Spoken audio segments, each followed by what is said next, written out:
Multibagger কোম্পানিটা আমাদেরকে দুর্দান্ত রিটার্ন দিয়েছে। এখন প্রশ্ন হচ্ছে, এই যে মাল্টিব্যাগার কোম্পানি কীভাবে বোঝা যাবে যে কখন? একটা তো চার্ট দেখে বোঝা যাবে একটা রাস্তা রয়েছে, আরেকটা রাস্তা রয়েছে সেটা হচ্ছে ফান্ডামেন্টাল দেখে। তার মানে এই যে কোম্পানিটা বিরাট বড় রিটার্ন দিয়ে গেছে, 600-700% রিটার্ন দিয়ে দিয়েছে, এক বছরে বিরাট বড় রিটার্ন। এই যে কোম্পানিটা রয়েছে, এই কোম্পানিটা একটা চার্টের মধ্যে কোম্পানিটা কিন্তু ঘুরছিল। দেখেই বুঝতে পারছে কীভাবে চার্টের মধ্যে কোম্পানিটা ঘুরছিল।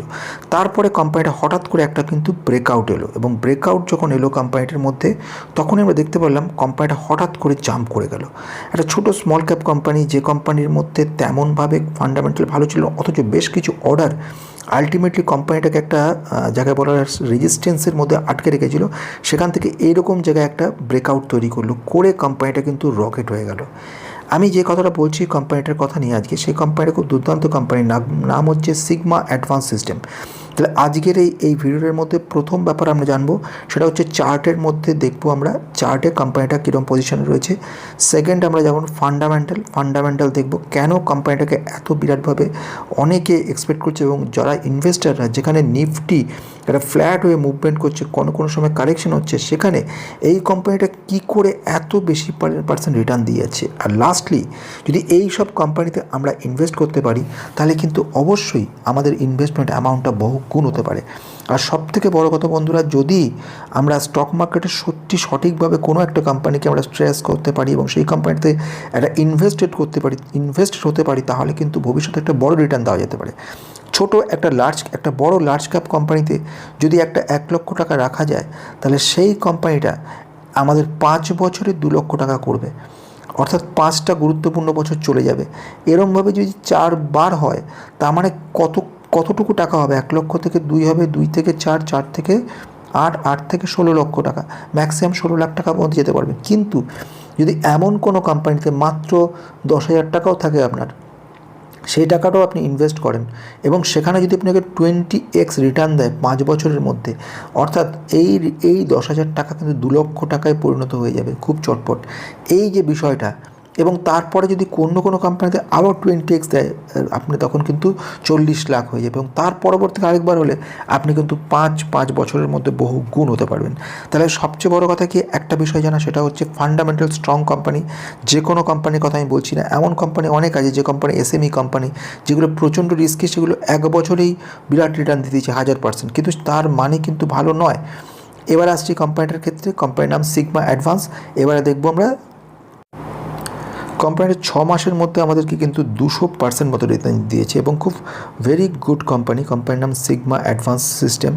এবারে কোম্পানি যদি দেখি, আমাদের 1 বছরে আমাদেরকে রিটার্ন কত দিচ্ছে? 1 বছরের রিটার্ন আমাদের দিচ্ছে 223%। কোম্পানিটা কিন্তু বেশি দিনের পুরনো কোম্পানি নয়, যদি কোম্পানিকে দেখি, আমরা দেখব এই কোম্পানির ক্ষেত্রে যদি ম্যাক্সিমাম রিটার্ন দেখি, সেখানে আমরা দেখতে পারবো যদি 5 বছর অপেক্ষা করে যেতে পারতো, তাহলে কোম্পানির রিটার্নটা কিন্তু দুরন্ত হতো। 5000% রিটার্ন দিয়ে দিয়েছে 5 বছরের মধ্যে। এই কোম্পানির নাম সিগমা অ্যাডভান্স সিস্টেম লিমিটেড। একটা দুরন্ত কোম্পানি, যে কোম্পানিটা একটা সময় কিন্তু ছিল, কোম্পানিটা কিন্তু একেবারে পেনি কোম্পানি, 11 টাকা দামের একটা কোম্পানি ছিল। তাহলে এই কোম্পানি এবার আমরা দেখব যে চার্টের মধ্যে দেখতে পারলাম। এবার আমরা কি দেখব? আমরা এই কোম্পানিটার মধ্যে আমরা দেখতে চলেছি কোথায়? আমরা এবার কোম্পানির মধ্যে দেখতে যাব ফান্ডামেন্টাল। তার আগে আমাদের ম্যাক্সিমাম রিটার্ন, একসময় কোম্পানি 151 ছিল, তার থেকে কোম্পানিটা কীরমভাবে পড়েছে, 90% পড়ে গেছে। তারপরে কোম্পানিটা আবার উঠেছে, 500-600% রিটার্ন দিয়েছে, আবার একটা কারেকশন হয়েছে, 80-90% পড়ে গেছে। যদি কেউ এরকম জায়গায় এন্ট্রি নিতে পারতো, তাহলে সে কিন্তু বিরাট রিটার্ন পেতে পারতো, বিরাটভাবে রিটার্ন করতে পারতো, যদি এরকম জায়গায় নিতে পারতো এন্ট্রিটা। কিন্তু সেরকম যদি না করে আবার যদি কেউ এরকম জায়গায় নিত, তাহলে পর তার রিটার্নটার পরিমাণটা কিন্তু বিরাট কিছু বেশি হতো না। যাই হোক, 400-500% রিটার্ন দিতে পারতো। তার মানে কোম্পানির কোন জায়গায় এন্ট্রি করবে তার উপরে দাঁড়িয়ে রয়েছে। একটা কোম্পানি যদি 5 বছর আগে এন্ট্রি নিতে ঠিকঠাক জায়গায়, যেখানে 19 টাকা দাম ছিল, তাহলে আজকে তুমি 5000% রিটার্ন পেতে।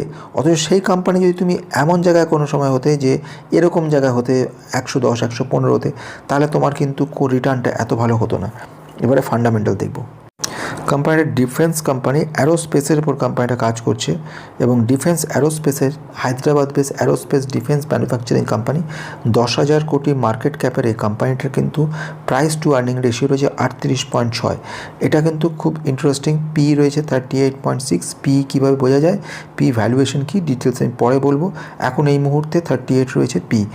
আর যদি আমি এর সঙ্গে আমাদের ইন্ডাস্ট্রিজ পি দেখি 61, that means company under valued রয়েছে, বোঝা গেছে। কিন্তু শুধু একটা দেখলাম তা দিয়ে নয়, return on equity, return on capital দুটোই আনবিলিভেবল ভেরি গুড রয়েছে। ফেস ভ্যালু 10 রয়েছে, সব দিকে কোম্পানি খুব সুন্দর রয়েছে। সেলস গ্রোথ 52.6% রয়েছে, এটাও দারুণ জায়গা রয়েছে। ইন্ট্রিনসিক ভ্যালু রয়েছে 84 আর কারেন্ট প্রাইস রয়েছে 608। তার মানে হিউজ লেভেলে কিন্তু ওভার ভ্যালুর জায়গায় চলে গেছে। যদি চটপট চলে আসা যায় এই কোম্পানির কোয়ার্টারের রেজাল্টের দিকে, রেজাল্ট কেমন করেছে কোম্পানিটা। সেলস গ্রোথ যদি দেখি তাহলে আমরা দেখব 2024 মার্চে জিরো সেলস, কিছু ছিল না। আমি যে পরবর্তীকালে সেলস গ্রোথের মধ্যে হঠাৎ করে বিরাট মাপের জাম্প হয়েছে, ভালো কথা। এর আগের দিকে যদি দেখি ডেটা কিছু মনে অ্যানোমালিজ রয়েছে। অপারেটিং প্রফিট মার্জিন 29% একবার, তার আগের বারে মাত্র 2% একবার, এইগুলো একটু কনফিউশন তৈরি করছে। নেট প্রফিট একবার লস হয়েছিল, আবার এই ধরনের কোম্পানিগুলো কখনো লস হয়, কখনো আবার জাম্প করে, আবার কখনো নিচে পড়ে, আবার কোনো এরকমভাবে মুভমেন্ট করবে কোম্পানিটা। কখনো 14 কোটি লস হলো, তারপরে এবারে 7 কোটি লাভ হলো, তারপরে 9 কোটি লাভ হলো, তার থেকে 130-এ চলে গেল। এগুলো অর্ডার লেভেল অনুযায়ী কাজ করে। এই কোম্পানিটা কিন্তু এসএমই লেভেলের কোম্পানি রয়েছে, তো এই ধরনের কোম্পানির প্রচণ্ড রিস্ক হয়, আবার রিটার্ন যখন পাওয়া যায় খুব ভালো রিটার্ন পাওয়া যায়। প্রোমোটার হোল্ডিং আমরা দেখব 71% প্রোমোটার হোল্ড করছে এই মুহূর্তে। তার মানে প্রোমোটার কিন্তু 35 ছিল, প্রায় ডবল করে ফেলেছে নিজেরা, ঠিক আছে। এই সময় দিয়ে প্রোমোটার কিনেছে। আর এদিক থেকে 64% যেটা ছিল পাবলিকের কাছে, সেটা কিন্তু 28% রয়েছে, মানে প্রোমোটার কিনে নিচ্ছে ম্যাক্সিমামটা। তাহলে এই হলো আজকের গল্প। ফান্ডামেন্টাল স্ট্রং হতে হয় কোনো কোম্পানিকে, কোনো কোম্পানি অন্য সব দিকে টেকনিক্যালি স্ট্রং হতে হয়। টেকনিক্যালি কোম্পানিটা ভেরি স্ট্রং, কিন্তু ফান্ডামেন্টাল সিচুয়েশন হয়েছে কোম্পানিটা কিন্তু এই মুহূর্তে যথেষ্ট উইক রয়েছে। তার প্রথম কারণ হচ্ছে কোয়ার্টারলি রেজাল্টের ফ্ল্যাকচুয়েশন। সেকেন্ড ওয়ান, সেটা হচ্ছে কি কোম্পানির ক্ষেত্রে ভ্যালুয়েশন যদিও আন্ডার ভ্যালুড রয়েছে, তা থাকা সত্ত্বেও কোম্পানির ক্ষেত্রে কিন্তু যে কিছু পয়েন্ট রয়েছে, যেরকম আমরা ক্যাশ ফ্লোতে যদি যাই সেখানে দেখতে পারবো ইনভেস্টিং অ্যাক্টিভিটি নেগেটিভ রয়েছে -6 কোটি। অপারেটিং অ্যাক্টিভিটি যদি দেখি 225 কোটি দেখাচ্ছে মাইনাস। এদিক থেকে আমরা দেখতে রিসিভেবলস কিন্তু 122 কোটি চলে এসছে। এইগুলো কিন্তু আলটিমেটলি আমাদেরকে নেগেটিভ ব্যাপার দেখায়। নতুন থাকলে সাবস্ক্রাইব করে রেখে দেবেন, কারণ বিভিন্ন ইনফরমেশন মাঝে মাঝে আপনাদের কাছে নিয়ে আসবো এবং প্রত্যেকটা শিক্ষণীয়ভাবেই কিন্তু আসবো। আজকের মতো শেষ হলো, নেক্সটে আবার দেখা হবে।